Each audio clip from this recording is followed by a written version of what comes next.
Opwise, o podcast oficial do Opilab. Fala galera, sejam muito bem-vindos a mais um episódio do Opwise, o podcast oficial do Opilab, onde a gente traz para você informações sobre o mercado financeiro e toda semana você aprende um pouco mais. Hoje o episódio tá muito legal, então fica até o final. Eu sou Alexandre Abdum, aqui como sempre está Marcelo Paes, o nosso especialista de tecnologia e mercado financeiro, criptos e tudo mais. E aí, Paes, beleza? Fala, Vidum, muito legal. Hoje mais um papo que vai ser fenomenal, com certeza. Vamos apresentar o nosso convidado, né? Manda aí pra gente, quem é o nosso convidado hoje? Bom, o convidado de hoje é operador do mercado financeiro, ele já opera há mais de 15 anos, a gente vai conversar com ele hoje, o fundador da Investify. Seja muito bem-vindo, Hegler Henrique, tudo bem, cara? Tudo bom, sim. Muito obrigado pelo convite, Abdon. Muito obrigado, Marcelo. É uma honra estar aqui com vocês, com o pessoal do Opilab, que a gente já tem parceria há muito tempo e é uma plataforma fenomenal para quem realmente quer investir e operar opções também, né? Rentabilizar a sua carteira de investimentos ou operar de forma mais ativa no mercado financeiro. Legal, seja muito bem-vindo aí. Hoje o papo vai ser, com certeza, muito legal. Vamos começar aqui perguntando da onde vem esse nome? Você, pelo teu sotaque, pelo nome, tô achando que você não é brasileiro nativo. É verdade isso? Rapaz, eu tenho sotaque de Pernambuco, né? Eu sou lá de Pernambuco e misturou, vim aqui para Santa Catarina, estou há cerca de um ano aqui em Santa Catarina no projeto da Investify, mas é invenção de pernambucano. Acabou dando o nome dinamarquês, mas é invenção de pernambucano, junção do nome do pai com a mãe, acabou dando isso, Hegler, e por coincidência também eu nasci meio galego do olho verde, então pensam que eu sou estrangeiro, não sou estrangeiro nada, sou lá do interior de Pernambuco. Você falando um pouquinho, assim, lembra realmente o sotaque do Pernambuco, mas realmente tem um jeitinho aí que parece que é algo estrangeiro falando o brasileiro, o português, né? É muito legal, é bom saber. Não, e a aparência parece que saiu daquele seriado Vikings, né? Loiro, olho azul, barbão. Pois é, teve uma época da minha vida que eu cortei o cabelo aqui e tinha um cabelo maior, então parecia um viking mesmo. O pessoal dizia que eu parecia o Ragnar, né, do seriado. O Ragnar, exatamente. É isso aí. E conta uma coisa pra gente, como você começou a se interessar pelo mercado financeiro? Alguém na sua família já operava, já era investidor, ou você é o primeiro? Como que foi essa jornada? Ninguém da minha família operava, ninguém é do mercado financeiro, mas eu sempre, desde muito novo, fui muito curioso em relação a notícias, em relação à economia. Minha mãe dizia que eu com 4, 5 anos, eu não queria ver desenho, eu queria ver o Jornal Nacional. Se tirasse do Jornal Nacional, eu começava a chorar. Então, sabe, sempre fui muito ligado a isso. Comecei a trabalhar muito cedo, com 12 para 13 anos, por necessidade mesmo, né? Pernambuco, naquela época, as coisas eram bem difíceis e foram bem difíceis para minha família. Então, comecei muito cedo, realmente, a trabalhar. E quando eu tinha 16 anos, eu me lembro que minha mãe dizia: meu filho, vá sair, vá para uma festa, vá conhecer alguém. Eu só queria trabalhar e estudar, trabalhar e estudar. E com 18 anos, né, acabei indo para a universidade e, enfim, já entrei no mercado financeiro quando eu tinha 18 anos, né? Engraçado que um dos meus primeiros, né, trades mais consistentes foi logo depois daquela época que tem 2008, né, a crise do subprime. Né, isso, do subprime. Eu me lembro que o Minas acabou sofrendo muito, né? E ali eu só funcionava como um investidor, na verdade. Comprava e vendia ações, Banco do Brasil, Petrobras, Vale, entre outras. E os Minas caiu demais, caiu quase 70%, 80%. E eu acabei comprando ali, logo após a crise, logo no final de 2008, os Minas, né? Eu tinha 19 anos, e eu acabei colocando, praticamente dando all-in, colocando minhas economias que eu tinha, eram 20 mil reais na época, e coloquei essas economias, virou 80 mil em pouco tempo, em 10 meses, menos de um ano. Ali eu comprei um apartamento lá em Recife, um bom apartamento na beira da praia, era barato na época, apartamento lá, então comprei um apartamento por 80 mil, que era o dinheiro de Uzi Minas, e esse apartamento eu vendi para o mesmo cara que eu comprei um ano depois por 160 mil. Então, fiz um belo trade aí, Uzi Minas, e depois o apartamento. E a partir daquilo ali montei uma empresa, né, de tecnologia, máquina e equipamento muito novo. Eu com 19 anos montei essa empresa e as coisas foram andando, eu investindo, fazendo alguns trades, mas sempre como também investidor, né? A empresa chegou a ter 50, 60 funcionários. Quando eu tinha 28 anos, eu decidi que eu ia mudar, né, de vida, fazer o que eu amava. Sempre fui apaixonado por economia, finanças, né? Tenho mestrado profissional em finanças, então decidi cair realmente com tudo e virar um operador de mercado financeiro, né? Eu costumo dizer que é operador de mercado financeiro, Marcelo, porque tem muita gente que se autodenomina trader, sim, né? E de vez em quando a gente chega num cabeleireiro, chega em algum lugar e a pessoa, você é trader? Você faz o quê? Não, no mercado financeiro, você é trader? Ah, eu conheço tal trader da internet, você é igual a ele. Não tem nada a ver, pessoal. O pessoal ali realmente está para tentar vender ilusões e uma coisa que o mercado financeiro não pode, né? Você não pode tratar isso como realmente brincadeira, como cassino, que mercado, né, não é cassino. Então, com 28 anos, decidi largar a empresa, largar tudo e viver exclusivamente do mercado. Não é uma jornada fácil de forma nenhuma, mas é gratificante. E a gente ama o mercado, né? A gente está vendo essas telas todo dia, vendo as empresas, estudando as empresas, estudando a dinâmica dos setores. Opções é uma coisa que é apaixonante, derivativos. Então, enfim, estou hoje aqui com 33 anos, sou sócio fundador da InvestFi, uma comunidade de investimentos, de operadores no mercado financeiro, que vai desde CEOs até gestores de fundos, operadores de mercado profissional, e que ali a gente está, né, em comunidade, todo dia trocando racionais, e isso também foi um diferencial na minha jornada nos últimos 3 a 4 anos. Muito legal. Então, faz 3 a 4 anos que você resolveu viver só de mercado, é isso? Você falou que estava com... Você falou a idade, mas você não falou em que anos. ano. Eu estava, sabe... Em que ano foi isso? Só para algumas pessoas até têm vergonha, muitas vezes, de falar que passou por estresse, ansiedade, depressão. E eu tinha, sabe, uma carga de trabalho muito grande antes dos meus 28 anos. Lembro que com 22 anos eu já tomava remédios para dormir, né? Tipo Rivotril e tal, e a vida muito corrida, muito complicada, trabalhava muito, né? Tava com sobrepeso, cerca de 100 quilos, né? 1,71 m, 100 quilos. E acabou que 28 anos eu decidi mudar, né? Decidi mudar de vida mesmo, buscar minha essência. Eu gosto de aventuras, gosto de outras coisas, o peso não me permitia. E aí eu virei atleta maratonista, saí dos meus 100 quilos para os 65 quilos e fui ser maratonista e atleta praticamente profissional.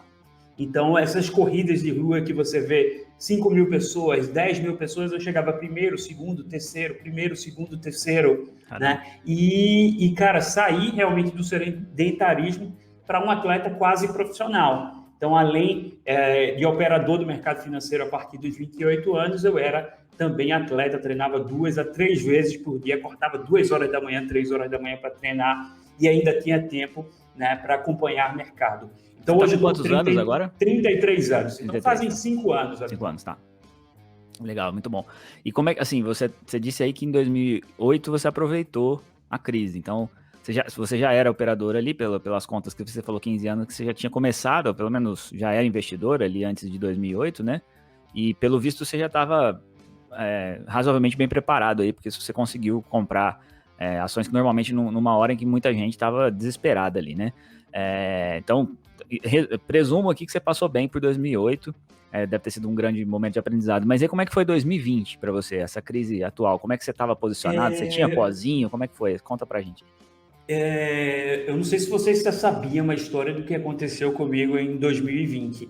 Né? A gente já estava em comunidade, tinha um grupo, né, que chamava Traders Avançado, inclusive depois virou o nome do programa, que hoje é o InvestFi Talks. Né? Então tinha um grupo muito fechado de operadores profissionais, até gestores dentro desse grupo, e que a gente trocava ideias irracionais.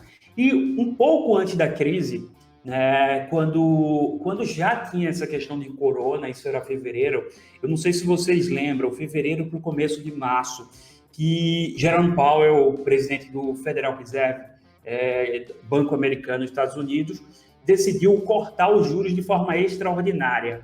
Sim. O Ibovespa já tinha caído lá dos 115 mil pontos, já tinha caído para 105 mil pontos. E naquele momento ali, quando ele cortou de forma extraordinária, o pregão do dia, a Bolsa subiu quase 2 mil pontos, né, no momento que ele cortou. Não porque vem mais estímulos e tudo mais. Mas ali eu vi que ia dar alguma coisa errada. Eu vi que realmente ia, poxa, se o presidente do Banco Central pipocou, né, porque fazer um corte adicional na taxa de juros de forma extraordinária não é uma coisa... E uma taxa que já estava bem baixa, né? Tem que lembrar que a taxa já estava super baixa. Então ali tinha alguma coisa. E ali eu entrei, eu peguei minha posição, meu patrimônio, eu vou dizer aqui porque eu já disse em outras lives, mas na época era cerca de 2 milhões de reais. E eu montei estruturas e fiz operações short. Né? Operações short, para quem não sabe, é quando você fica vendido na ação e recebe o caixa. O caixa fica em garantia, né? E você consegue operar vendido. E eu coloquei uma operação, fiz várias operações e fiquei 500% short, 400% a 500% short. Tipo, você alavancou 5 vezes? Alavanquei 5 vezes, mas no short. Montei algumas proteções, já tinha conhecimento muito alto em opções, só que aí aconteceu meio que uma tragédia, né? Uma das posições que eu estava short, em cerca de 1 milhão de reais, um pouco menos que isso, era IRB. IRB, na época, estava R$ 32. Eu me lembro que eu shorteei na casa de R$ 31,70, mais ou menos. E aquela história lá de IRB, né, do Buffett, toda aquela questão da carta da esquadra, né? Cara, começou a fazer sentido aquilo para mim. E eu conversei com alguns gestores e teve um gestor específico que é muito amigo meu, era muito amigo meu na época. Ele disse, vai dar merda, bronca. Pode falar. Vai dar merda. E ali eu aumentei meu short e me posicionei não só short nela, mas short em outras. E aí, quando foi no final de semana, eu passei o final de semana lendo a carta da esquadra, estudando tudo sobre a empresa e eu tinha certeza que aquilo ali ia dar errado. Quando foi na segunda-feira que abriu o mercado, ela abriu a 32 e alguma coisa. Agora teve o ajuste de dividendos do gráfico daquilo ali, porque ela pagou, né, dividendos ou juros sobre capital próprio, já foi reduzido do gráfico. Mas aí ele disse, né, para mim, Egler, eu acho que vai dar errado pro lado da gente. Isso aqui vai acionar aqui um pivôzinho de reversão. Isso vai bater em 40%. Eu estou reduzindo o meu short aqui 50%. Aí eu, cara, mas eu tenho tanta convicção. Mas enfim, eu vou ouvir ele e vou fechar meu short. E aí fechei meu short. E naquele dia eu fechei o short com prejuízo de um pouco mais de 1%, a 32 e alguma coisa. Quando foi à tarde, ela começou a cair. Era uma segunda-feira. E aí bateu menos 8, menos 10. E eu, cara, que já ficou no desespero, né? Puta. Podia estar ganhando 18 mil. Cara. Ou 180 mil, né? 18, caiu 8% no dia, você falou? Ou 8 caiu reais? 8% no dia, 80 mil, 8% né? Em 1 milhão, você estava ganhando... Quase 80 mil. Quase 80 mil reais. Aí que besteira eu fiz, né, cara? E aí... Beleza, mas eu não vou abrir o short agora, não faz sentido. Eu vou esperar um respiro e vendo de novo. E aí, no outro dia, caiu mais 8%, 10%. Não. E aí eu fiquei, poxa, cara, que besteira eu fiz. E aí, na quarta-feira, veio a história que Buffett não estava no papel. E o papel caiu mais 50%. Nossa! Caramba! 40 e pouco a 50%. Então eu deixei 70% na mesa. Você teria ganhado muito, 700 mil reais, é isso? Eu tinha ganho mais ou menos 600 mil reais, 700 mil reais, 60%, 70%. E, cara, eu fiquei ali me desestabilizou emocionalmente, sabe? Porque eu perdi o final de semana, minha namorada, na época esposa, agora esposa, na época era namorada, reclamou comigo esse final de semana. Poxa, você só quer saber disso, não dá atenção a mim, pipipi, popopó. E eu estava estudando aquilo ali, eu tinha convicção. E aí você ouvir todo mundo, né? Você ouvir todo mundo e não tomar a sua própria decisão é o pior erro que o investidor pode fazer. É ficar ouvindo dos outros e tentando copiar, imitar. Você tem que tomar as suas decisões e seguir seus racionais. Se você ficar ouvindo todo mundo, não vai tomar decisão Pro bem errada. ou pro mal, né? Pro bem ou pro mal, né, regra? Perfeito. Você tem que ouvir, mas não é imitar o outro. Você tem Sim. que ouvir e tirar suas próprias conclusões a partir dos seus estudos. E ali desestabilizou emocionalmente, sabe, cara? Eu fiquei bem mal e eu tinha 2 operações muito arriscadas para muitos que não têm conhecimento de opções. Chama travas diagonais de linha. Eu não opero travas diagonal de linha da forma que alguns operam, que é muito mais arriscado. Eu opero muito baseado no Delta Hedge também. Né? E era com call? Era com call ou com put? Era com call. Era com call. Era com call. Mas era via varejo e Mafrig. E eu tinha operações, e na época quando eu fiquei 500% short, 400, 500% short, antes de RB, que eu montei a situação toda, a estrutura toda baseada no momento que eu estava enxergando, eu tinha ali mais ou menos 1.600.000 nessas opções, cara. Só que era toda com Delta Hedge, então eu fazia o short do papel, como a call era americana, eu estava ali travado, eu realmente deixei tudo travado a posição. Então, como o Delta era 1, eu estava exatamente muito próximo de 1, né, 0,98, 0,99, eu estava exatamente a quantidade de opções vendido no papel, nos papéis, em Mafrig e via varejo. Então, estava protegido ali e com as estruturas shorts em outras coisas. E aí, cara, quando aconteceu isso em RB, eu decidi fechar meus shorts, minhas operações shorts. E tinha algumas operações longas, que era Tasa, Sinqia e Elbow. Então, eu estava... quando eu desmontei tudo, como é que ficou meu caixa? Eu fiquei com 1.600.000, 1.600.000 a 1.800.000 em opções, Short? só em 2 opções. Short ou comprado? Long comprado, em call ITM, call dentro do dinheiro, muito dentro do dinheiro. E cerca de 1.200.000, né, em operações compradas em Tasa, Sinqia e Elbow. E fechei todo o short. E você sabe que Tasa, Sinqia e Elbow não tem tanta liquidez. Então, principalmente naquela época, Tasa, por exemplo, não tinha liquidez que tem hoje. Então, o que aconteceu ali? Eu desmontei todos os shorts numa sexta-feira. E eu acredito que era dia 12, que foi que aconteceu a segunda-feira fatídica, que aconteceu no final de semana, aquele problema entre a Arábia Saudita e os russos. E eu estava sendo chamado em Foi o dia do petróleo? Foi o dia que caiu? Foi o dia do petróleo. Que subiu e depois caiu tudo de volta, né? Que o petróleo foi para o negativo. Sim. Foi. Não, então foi outro dia. Não, porque teve um dia que o petróleo subiu bastante, que tinha jogado umas bombas. Aí subiu bastante. Não, ali foi e depois ele caiu. Ali foi em janeiro. Aí, então esse foi depois. Foi quando ele realmente foi o contrato foi pro negativo. Foi aquele depois do carnaval, né? Era vencimento do contrato futuro, que um monte de gente não estava com operação em aberto lá. E foi bater em menos $40 o petróleo, isso mesmo. E aí, cara, na segunda-feira, quando abriu o mercado, a mesa corretora já foi me estopando, né? E aí entrou Circuit Breaker, né? Já entrou de cara Circuit Breaker. E aí, quando ela estopou esses ativos como Tasa, Sinqia e Elbow, né, apesar de não ser uma posição gigantesca, mas tipo, não tinha book, né, comprador, só tinha book vendedor. Cara, o negócio estava caindo 15%, foi cair 40% por causa de mim. Nossa! Porque não tinha book, saía raspando tudo, né? Não tinha comprador. Então, me estopou aí, me estopou também várias posições de opções. E, cara, eu fiquei numa situação... Eu consegui perder 2 milhões em um dia. Você perdeu tudo que você tinha?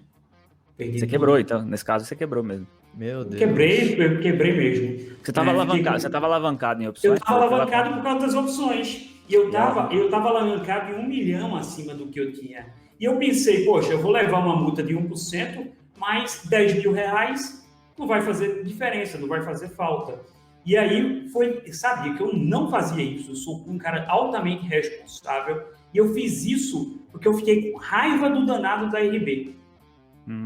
Puta, revanche. Isso é interessante porque você tocou num ponto importante aí, porque a maioria né, tem aquela frase, né? A maioria dos investidores perde dinheiro não por erros técnicos, mas em si porque as emoções falaram mais alto, né? E isso é muito difícil de controlar, principalmente naqueles momentos lá de circuit breaker, você não sabe o que vai acontecer, se vai, né? E aí, cara, foi uma situação bem difícil. Eu fiquei com R$3.500 para operar. E eu era um cara muito simples, cara. Eu sou um cara muito simples. Depois que casa, você não manda mais em nada, né? E começa a usar essas blusazinhas de marca, essas coisinhas, né? Porque a mulher não deixa, a esposa vai lá e compra, não deixa você sair. Eu já passei por isso já, e agora é só camiseta preta. Eu consegui voltar, mas eu tive essa... Quando eu casei, cara, foi isso que você falou. Eu só usava isso, camisa preta ou cinza, né? Básica, e era tudo igual, sabe? Tinha 3 pretas e 3 cinzas, e acabou, 2 calças. Tudo mais. Mas minha esposa, não tinha nem ideia quanto que eu tinha de patrimônio. E aí eu cheguei para ela de noite, né? Depois daquele dia fatídico, e avisei para ela, né? Eu cheguei, amor, teve um problema na bolsa, eu perdi tudo. Nossa. E ela, quanto tudo? 20 mil? 30 mil? 2 milhões. 2 milhões, Caramba. ela quase cai de costa, cara. Ah. Mas sabe, que ela foi a pessoa que mais me apoiou nessa jornada depois pós, porque a gente viu que muita gente, inclusive, fez besteira com a própria vida, né? Coisa que a gente nem quer falar aqui, né? E fica desesperado. E ali eu fiquei bastante chateado, bastante triste, mas deu uma semana, eu disse, bola para frente, eu vou operar a partir do que eu tenho aqui. Eu já tenho tantos anos no mercado, se eu for bom realmente, eu vou conseguir me recuperar. Na hora de se provar, né? E aí, hora de se provar, e eu comecei a operar meio que ao vivo, sabe? De fazer as operações e jogar no Traders Avançado, que era o grupo da época, e dizer evolução patrimonial. E ali eu consegui, né, ir fazendo aos poucos, operando índice, né, day trade índice, opções, comecei a fazer alguns trades de opções, inclusive de volatilidade, porque a volatilidade ali estava uma loucura. Foi bater volatilidade implícita em 400%, 300%. Então, uma busca de uma reversão da volatilidade implícita também, né, e alguns outros trades específicos. E o que eu ganhava, eu montava operações com opções. Eu montava operações com opções. E, cara, deu um mês, deu 2 meses, minha esposa, namorada na época, já não aguentava mais, porque ela acordava 2 horas da manhã, eu estava nas telas, na frente das telas, na frente dos gráficos, na frente dos estudos, né? E parei, né, de treinar, acordava 2 horas da manhã para treinar, ali parou tudo. Também foi a época do Covid, teve um dia que eu fui sair para correr, 10 horas da noite, veio a cavalaria da polícia atrás de mim para me botar para casa, porque eu estava correndo. Cara, foi absurdo aquilo ali. Então, trancafiado em casa, lá em Pernambuco. E aí fui galgando, e tudo que eu ganhava na bolsa eu conseguia colocar de novo. E o psicológico ali, talvez a questão da cabeça de atleta me ajudou muito também. Porque eu comecei a recuperar. E estar junto de muitas pessoas boas também foi fenomenal, foi muito bom isso. E aí comecei. Eu sei que com 90 dias eu refiz todo o meu patrimônio. Caramba, parabéns. Muitos no seu lugar não conseguiriam nem operar mais por um bom tempo, né? Você foi no olho do furacão ali e conseguiu. Muito legal. E 4 meses e meio, 5 meses depois, eu dobrei o patrimônio. Foi uma coisa, sabe? Você fez o que você ia ter feito se tivesse mantido o teu racional. Porque o interessante da tua história toda aí que você contou é que você tinha acertado o racional, você ia fazer a operação correta, acabou se atropelando ali por opiniões externas, que te fizeram acabar perdendo tudo que você tinha. Mas você estava certo, né? Se você tivesse feito o que você tinha feito, você tinha dobrado lá. Né? Agora, Marcelo, uma coisa que é bom realmente deixar claro. Opções sem conhecimento, se o cara não tiver conhecimento, não tiver o OpLab, não tiver ferramentas, não tiver conhecimento também do que fazer, é uma máquina mortífera, é um moedor de dinheiro. Dinheiro, exatamente. E o problema não é nem quando o cara entra e dá errado a primeira vez. é quando o cara entra sem conhecimento e dá certo. Exato. É o pior. Porque se deu certo sobe a confiança, né? O cara vai fazer de tudo, vai dizer que é a melhor coisa do mundo e vai vender carro. Eu já vi gente vender apartamento para colocar em opções. Então, assim, você vai com muita sede ao pote quando dá certo. Eu vi pessoas, a primeira vez deu certo, o cara fez 70%, a segunda vez o cara fez 50% operando a seco. Na terceira vez vendeu o carro, pegou as economias, colocou em opções. Quebrou. Tem que ter realmente conhecimento. Agora, o que eu fiz, pessoal, é uma coisa que se mandar eu fazer de novo, eu não vou conseguir. Foi aquele momento específico. Porque imagine um cara que tem 300 mil ou 400 mil na conta e leva um drawdown num dia de 100 mil. Como é que ele fica? Desesperado, né? Assim. Só que o que eu tava na cabeça ali? Eu só tinha 3.500. Entendeu? Então, assim, eu não tava mais aí para o todo. Eu tava pensando só realmente e me recuperar e seguir. Então, a força de vontade, a resistência ao sofrimento e uma coisa, não só psicológico, mas o momento que a gente viveu, dos 70 mil, eu montei uma posição em índice naquele dia que teve o Moro Day. Comprei 50 contratos de índice futuro e segurei até os 95 mil. E os ajustes que entravam na minha conta, eu colocava em opções, colocava em outras operações. Cara, naquilo ali, que você tem uma volatilidade imensa, quem era um maluco de segurar? Sabe? Então mas como você passou por 2008, e pelo jeito que você contou, você não passou por 2008 naquela condição que a maioria passa, que é não sabia o que estava fazendo, não sabia como reagir, porque o problema da maioria das pessoas em 2008 é que o pessoal estava só naquela compra, né? Opera comprando ações e tudo subia naquela época.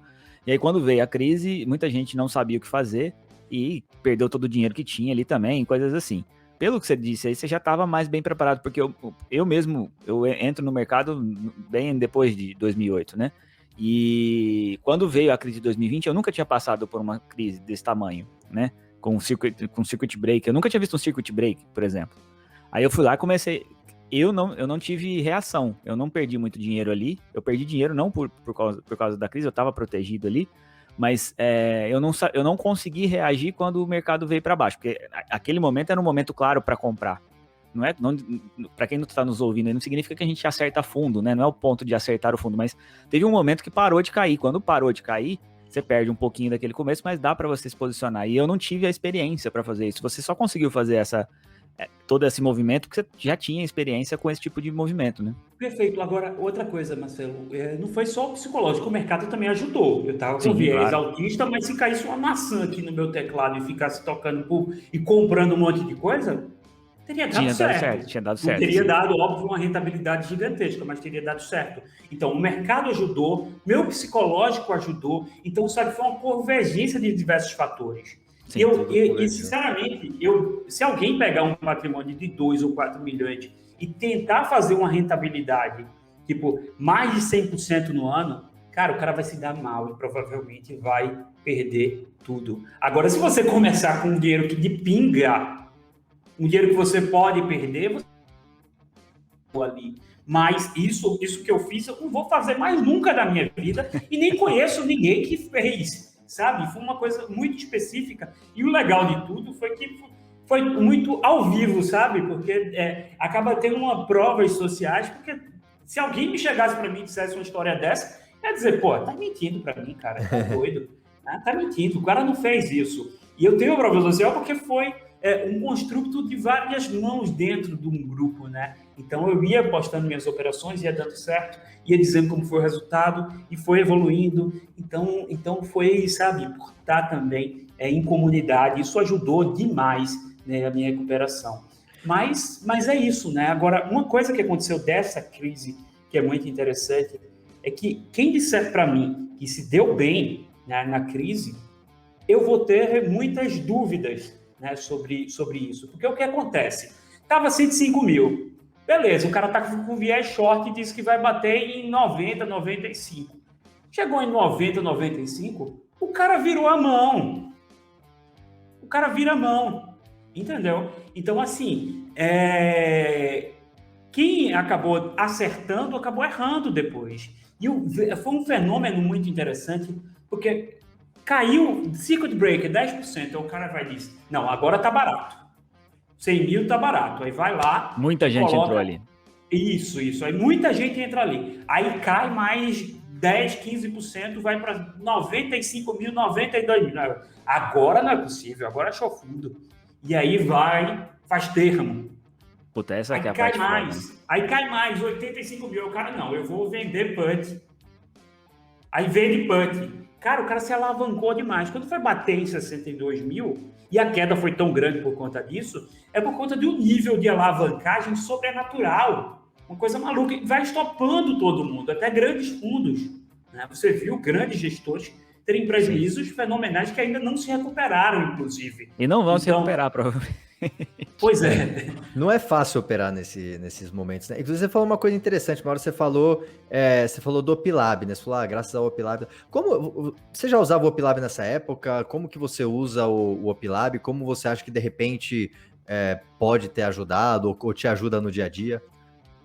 Ajuda demais, porque uma coisa... É o seguinte, você não opera opções sem entender de algumas métricas importantíssimas para se operar. As gregas, tem gente que critica, diz, isso não serve para nada. Serve muito, delta, gama, vega, o Rho não uso muito, né? Mas delta, gama, vega, o teta, essas gregas são importantíssimas, e até outras gregas de segunda ordem que ninguém até conhece aqui no Brasil, mas eu consigo usar, como o SPID, por exemplo, em algumas operações, que é uma grega derivada, né, que é uma grega de terceira ordem, que mede a velocidade do aumento dos preços do prêmio da opção pelo aumento do valor do ativo subjacente. Então, em grandes porradas, o SPID acaba afetando o gama, que afeta o prêmio da opção. Sabe, tem gente que não entende nem o que é gama, nem o que é delta. Essas gregas são importantíssimas. Agora, uma coisa importante é a danada da volatilidade implícita. É a mais importante. O modelo de Black-Scholes, ele cospe aquela volatilidade implícita e vai dizer se realmente vai estar caro ou está barato, se é hora de comprar volatilidade, se é hora de vender volatilidade, se é hora de não fazer nada. Então, você tem coisas que, quando a gente fala IV Rank, IV Percentil, o pessoal nem sabe que danado é. Né? Você tem que ir lá e explicar o que são métricas de volatilidade implícita, e o Opilab já dá descascado isso. Poucas ferramentas dão descascado. Outra questão, a volatilidade implícita no Opilab, uma coisa que eu vejo em outras ferramentas que é muito errado, é que eles pegam a volatilidade implícita pelo prêmio da última negociação da opção. Vocês não, vocês fazem esses cálculos de maneira correta, faz pelo book das opções ATM, a gente reproduziu aqui, eu reproduzi os cálculos, e sabe, é tudo muito certeiro, muito assertivo. Outra coisa que tem lá, outra ferramenta, é que, por exemplo, em eventos de volatilidade, como que a gente viu na Covid, você tem uma distorção do IV Rank e do IV Percentil. Sim. E até voltar à normalidade, a um novo normal que seja, isso leva tempo. A gente está voltando agora, né? Passou um ano, né? Passou um pouco mais de um ano. Eu mesmo agora estou pegando o IV Rank e Percentil dos últimos 6 meses. Mas sim, sabe o que é muito legal para você operar junto, para você entender a dinâmica daquela métrica? É aquele gráfico que vocês colocam no canto direito da tela, o gráfico da volatilidade implícita histórica. Né? O gráfico histórico da volatilidade implícita. E não confunda volatilidade implícita com volatilidade histórica. São duas coisas diferentes, o pessoal faz muita confusão. Eu não gosto de usar a volatilidade histórica para trocar pela implícita, porque são dois bichos totalmente diferentes. Uma média, o que o papel variou, a outra média, a expectativa do mercado sobre a variação do papel, né? São duas coisas completamente diferentes mesmo. Inclusive, agora a gente tem até uma tela de dentro da tela de análise e simulação, não sei se você chegou a ver, porque foi uma coisa que a gente lançou essa semana, a gente tinha lá, né, perspectiva das gregas, perspectiva de taxas e tal, e agora a gente tem uma perspectiva de volatilidade, então tá bem bacana. Isso, e agora, essa volatilidade, ela tá tanto no bid, no ESC, quanto no preço médio lá. Então você tem a volatilidade das ofertas, tanto de venda quanto de compra.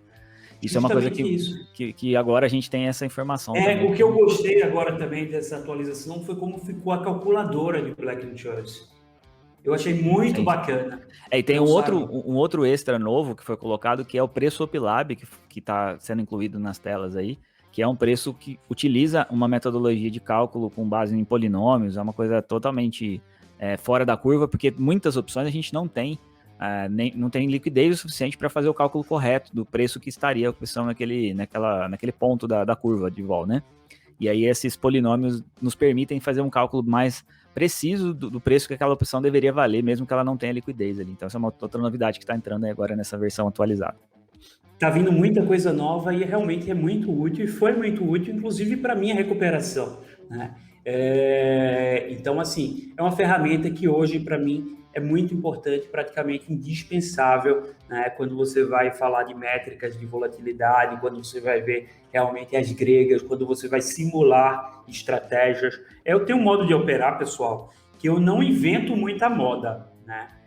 Você tem operações a seco, eu faço, mas faço raramente, né? Mais operações, travas de débito, travas de crédito. Eu gosto muito de operações de trava diagonal de linha em momentos de distorção, para você fazer a venda em momentos de distorção. Muita gente não se liga a uma coisa, Marcelo, e é muito legal falar aqui que quando você tem o leilão, eu acho que você já deve ter visto isso. Sim. Você está o leilão de abertura das ações. Se você pega as ações da moda, tipo Via Varejo, Cogna, IRB e outras, agora JBS, o que acontece? Essas ações da moda vai call de influência. O cara diz, comprei a opção XYZ. Tá? E muitas vezes dizem à tarde. O que acontece com o pessoal que chegou à noite em casa, que é advogado, médico, dentista, empresário, que não viu? Ele vai querer entrar de toda forma no outro dia, 10 horas da manhã. Sim. E se você pegar e abrir o book das opções, ela abre, muitas delas abrem antes do leilão da própria ação, sim. E sobe absurdo, né? Tem pouca liquidez, muita gente comprando. Perfeito. Mas o que acontece? Não tem arbitrador nessa hora, não tem market maker dando liquidez nas opções. Aí você entra vendendo... Vocês não sabiam, não. Mas eu acho que vocês não sabiam, mas vou dar aqui, o pessoal pode utilizar isso aí, essa estratégia. E eu tenho uma mentoria de opções, né? Eu tenho uma aula de distorção que eu mostro isso na tela, ao vivo, né? Como é que funciona essas distorções. E você abriu a opção e não abriu o ativo subjacente. Então, Via Varejo não abriu ainda, mas as opções abriram. E quando você tem arbitradores market makers, esses caras não operam no dedo. Sim, esses caras operam com robô. E ele tem que ter uma métrica para calcular o preço justo da opção, que é o quê? O ativo subjacente, o valor da cotação do ativo subjacente. Mas está em leilão. Então, como está em leilão, o robô deles está desligado. Todo mundo está desligado praticamente. Aí a opção já abriu, abre subindo. Sabe o valor justo daquela ação. Então, o que acontece? O book da opção abriu, aí vai o médico, advogado, dentista, que está louco para entrar, e o valor justo daquela opção, uma volatilidade implícita de 30%, seria 50 centavos, que era o que estava girando. Quando vê, cara, ele botou 30 centavos, 50 centavos não conseguiu, 55, 60, 70 não conseguiu, ele se desespera, vai botando 80, não aparece ninguém. Aí eu boto 90 centavos lá. Aí vai o cara... Você faz isso depois do leilão. Você faz isso logo depois que abriu. Enquanto a ação não abriu ainda. Enquanto a ação não abriu. 10,2, 10,3, 10,5. A ação não abriu. Aí o cara vai lá e pega. Aí pegou uma volatilidade de quanto? 60%. Quando abre o leilão... Despenca. O robô vai lá e volta para o preço normal. Vai para 50 centavos, 55 centavos. Se a ação subir, eu já vi casos de ação subir 5% na abertura e dá lucro para mim. Então, assim, uma operação muito fácil de fazer, que pouca gente se liga. Eu estou dando aqui em público, vocês olhem o book e A veja gente depois. vai até ver se a gente vai publicar essa informação aqui, porque essa informação é boa, eu não ficar deixando. Tô brincando. Mas é uma informação bacana e distorce totalmente a volatilidade Sim, mista. E sabe qual o momento também que tem distorções? Balanço. sim. Balanço. Divulgou o balanço da empresa hoje, amanhã de manhã, o balanço foi bom, todo mundo falando que o balanço foi bom, e aí quando for amanhã de manhã, vão tentar comprar no leilão, opções. Vai acontecer a mesma coisa.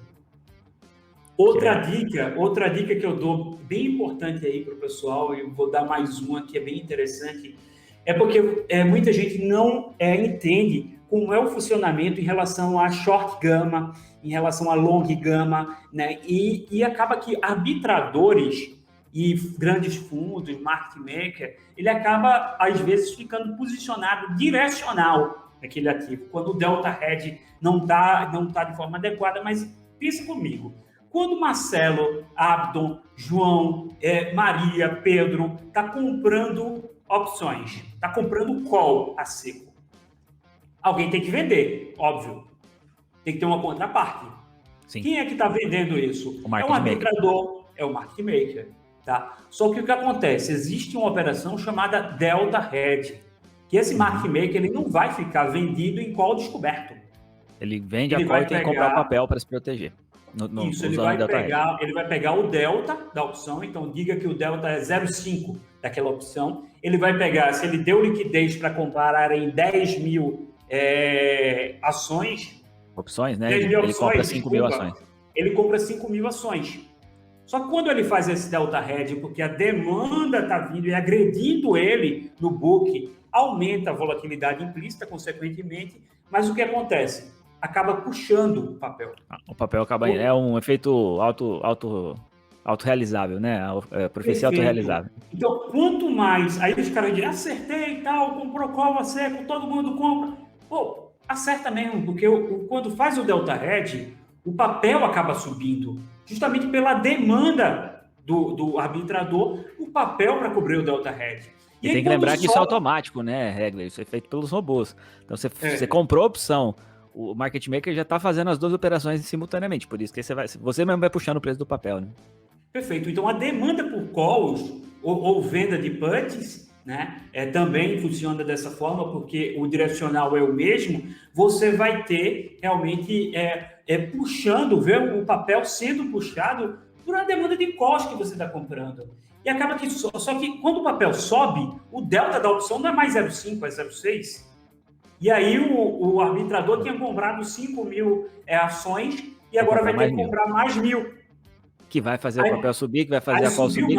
Aí isso, perfeito. É o efeito cascata. É o que a gente viu no Vasta Day em Cogna, que eu falei tanto nas redes sociais, levei xingamento, me criticando lá, porque eu falei do efeito gama que podia dar no Vasta Day, né? E foi exatamente isso. O papel subiu artificialmente. E aí, quando o primeiro começa a vender, o primeiro cara que está posicionado grande começa a vender as calls, o que o arbitrador vai fazer? O contrário. Vai sair vendendo. Ele vai ser agredido, alguém tentando vender a opção, então ele colocou lá no book, alguém vai vender essa opção, e o arbitrador também não vai ficar vendido em call, comprado em call. Ele vai fazer o delta hedge. Só que aí quando ele faz o delta hedge, ele faz para baixo, ele vende o papel ao invés de comprar. E aí o papel cai. E aí mais gente se desespera e vende as calls. Aí vai o efeito cascata. Então, entender essa dinâmica foi o que aconteceu, que até hoje a danada da Cogna não se recuperou. Porque eu tenho métricas que eu faço em relação ao posicionamento desses arbitradores e market makers nos papéis, né, nas opções do papel, e está altamente travado ainda, né, o que se chama de IQ, né, e está altamente travado esses papéis, e vai ficar. E aconteceu isso recentemente com o IRB, e aconteceu também com o Via Varejo em alguns momentos, de forma não tão acentuada, mas aconteceu, e acontece isso muito em balanço. Então, quando sai o danado do balanço, está todo mundo comprando as opções, todo mundo comprando, porque vai sair o balanço, porque JBS vai ser um balanço bombástico, porque Bradesco, porque Itaú. E aí, quando sai o balanço, diz que balanço ótimo e tal, agora vai para a lua. Aí, no outro dia, pô, cai. Por quê? Compra no fato, né? Sobe no fato, sobe cai no no boato. Não, nesse caso, sobe no boato, cai no fato. Sobe no boato e cai no fato. Então, é justamente isso. E você vê também que mesmo que suba, a danada das cores não vai subir. Não é o suficiente porque a volatilidade ficou muito alta, né? Implícita E cai. a volatilidade cai. E a volatilidade implícita ficou tão alta por causa da demanda por balanço que acaba que ao pessoal começar a agredir e vender suas calls, mesmo que Vale, que Itaú, que Banco Bradesco suba no outro dia 3%, as calls não saem do canto. Aí o cara, para mim, Erlen, o que está acontecendo com minhas opções? Comprei as opções aqui, está caindo 40%, o papel está subindo 1%. Cara, é o efeito teta, é o efeito da volatilidade implícita, então é o Vega. Então, não entender essa dinâmica é rasgar dinheiro. Exato. Aí muita gente diz, coisa de outro mundo. Cara, é só no começo. É só se dedicar. É só se dedicar ao assunto. Tem muito conteúdo, tem muito material. O OpLab, inclusive, ajuda muito na parte educacional. Então, assim, desculpa não falta. Agora, óbvio, vai começar a operar? Começa muito devagar, cara. Vai devagarinho. Primeiro assina o OpLab, vai para o OpLab, olha lá, começa a estudar, olha o canal e aí depois você inventa de fazer uma coisa. Assina o OpLab e vem para Investify também, porque em comunidade, né, cara? Em comunidade se ajuda muito. Então, passa racionais, coloca informações educacionais, ensina realmente, pega na mão de quem quer operar, então vai se ajudando. E outra, quem já tem experiência, cara, quanto mais ajuda os outros, quanto mais passa conhecimento para o outro, mais a gente ganha. Porque a gente vai buscar mais conhecimento para poder ensinar. Então, é uma troca mútua. Tem um rapaz que até eu fiz uma entrevista com ele ontem, foi o Gabriel Beles, é lá da nossa comunidade. 25 anos, escreveu um livro, cara, com 25 anos. Tá aqui. Olha só. Eu tenho uma meta de, antes de morrer, escrever um livro. O cara com 25 anos já escreveu um livro. E eu disse para ele é meu aluno lá da mentoria também, de opções, eu tenho uma mentoria de opções, ele está com vagas fechadas, mas depois quando eu abrir vocês vão saber na internet. Mas o que acontece? Eu disse para ele, eu tenho certeza, quem mais aprendeu com esse livro não foi quem está lendo, foi você. Porque para você escrever, você precisa estudar a fundo todos os assuntos, né? E aí Perfeito. você acaba se aprofundando muitíssimo mais para poder... E eu tenho certeza, Marcelo, que você fazendo todas essas entrevistas, produzindo conteúdo para o OpLab, quem mais ganha é você, cara. Isso eu aprendi cedo, viu, Regler? Desde que comecei a trabalhar com o Roxo, né? Comecei a estudar, eu comecei fazendo os cursos, me aprofundei ajudando a comunidade. Isso me ajudou. Hoje eu faço conteúdo mais voltado para criptomoedas, porque é um assunto que eu gosto mais. Eu também falo um pouco sobre opções, mas meu foco acaba sendo criptomoedas. Mas é isso que você está dizendo, porque eu faço live todo dia. Para fazer live todo dia, você tem que ter aprofundamento nos conteúdos, porque não tem como, né? Você segurar a turma lá te perguntando, você tem que responder as coisas, e aí você acaba tendo que estudar muito mais para poder responder a tudo que perguntam, e quem aprende com isso mais sou eu mesmo. Eu tenho visto isso bem, bem aprofundadamente. Sem dúvida nenhuma. E quanto eu fui ajudado nessa minha trajetória, eu digo que num ano e meio eu aprendi mais do que meus 15 anos anteriores, 13, 14 anos anteriores de investimento. Sabe? Não, e com certeza 2020 foi o ano também que você mais aprendeu, e todos nós, na verdade, né? Porque uma coisa é você aprender durante um longo mercado de alta, mas aí na hora que a coisa cai, começa a dar um monte de circuit breaker, as emoções estão à flor da pele, é aí que a gente realmente é testado, né? Porque alguns são extintos, outros vão para outro patamar, né? Que inclusive a sua história foi bem interessante, e eu acho que isso vai te deixar cada vez mais robusto e antifrágil, né? Se a gente for usar um termo do Taleb, porque você foi lá, teve toda essa queda e superou. Inclusive, o que a gente replicou na Investify foi o que a gente vivia lá dentro do Traders Avançado, né? Que sabe, ajuda a mútua, é você segurar na mão dos outros. Então, você aprende, vai ensinando, um ajuda o outro. Inclusive, muitos sabem da minha história de superação, a história que realmente eu quebrei, perdi tudo, praticamente consegui me recuperar de maneira rápida. E muita gente, pessoal, acontece isso, quebrar, perder tudo. Isso é muito mais comum do que a gente pensa. É porque quem quebra não quis. Quem É isso. ganha dinheiro no mercado sai falando, abre a boca e sai falando. Mas quem travou aqui para mim, travou para vocês? Não, eu tô te vendo. Travou aqui, travou. Você tá com o microfone desligado, amigo.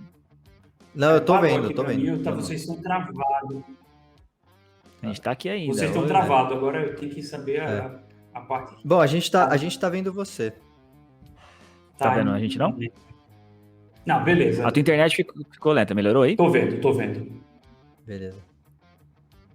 Melhorou, eu acho que foi minha internet aqui mesmo. Tá, então deixa eu voltar um pouquinho, né? Que aí vocês fazem o corte. Então você tá em comunidade, você tá junto com outras pessoas, é o que faz a diferença, faz uma diferença enorme. Então por isso que a Investify foi criada, né? Uma comunidade não só para traders, mas para investidores também. E legal abordar isso com investidores, porque muita gente acha que opções é negócio de trader. É negócio de operador do mercado financeiro, que você tem que estar na tela o tempo todo. Não, pessoal. É uma das melhores ferramentas para você rentabilizar sua carteira de investimento. E proteger também. Proteger, então, tem operações cara, rentabilizar e proteger. Porque você pode montar Strangle, pode montar as operações realmente para proteção da sua carteira e de rentabilização também. Vendas cobertas, travas de crédito, não existe só travas de débito, então existem travas de crédito também que são muito eficientes. Então você pode realmente fazer inúmeras operações e operações seguras. Então não tem só essa coisa de é arriscado, o mercado financeiro, opções é arriscado. Não, tem formas de rentabilizar sua carteira muito bem com opções. Agora você tem que realmente ter conhecimento. É isso aí. Boa. E, Hegler, conta uma coisa. Muito obrigado, primeiramente, pela sua presença. Acho que esse papo foi muito legal. Como o pessoal acha você nas redes sociais? Qual que é o seu Instagram, o Instagram da Investify, o site? Passa aí para a galera poder já seguir você, conhecer o conteúdo. O meu Instagram tá como Hegler Henrique. Eu faço, inclusive, muitas perguntas e respostas lá. Se vocês tiverem perguntas para mim, pode mandar. No Twitter tá Hegler Henry. Então, Hegler, Henry de Henrique. A Investify, no Instagram está como Investify Oficial, então vai lá, segue o nosso canal do Instagram e tá Investify no Twitter. Tá? O site da Investify, a plataforma, ela está hospedada no investify.com. É Investify com o T no final, FY. Então, Investify. Investify é Invest for You, investimentos para você. É uma comunidade não só de trader, mas para investimento também. Muito bom. Marcelo Paes, como o pessoal encontra você nas redes sociais? Bom, obrigado, Hegler. Eu quero bater mais papos com você. Gostei bastante da sua história. Acho que tem muito assuntos para a gente ainda falar. Vamos chamar você novamente aqui, com certeza. Nosso tempo hoje acabou aqui, mas vamos com certeza ter mais papos aí. Muito obrigado pela sua presença aí, por compartilhar essa história que é muito legal. Quem quiser me achar, Marcelo H. Paz aqui no Instagram e no YouTube, Marcelo Paz. Estou fazendo lives todos os dias lá às 16 horas falando sobre criptomoedas e mercado. E você, Abdon, como é que a gente te acha?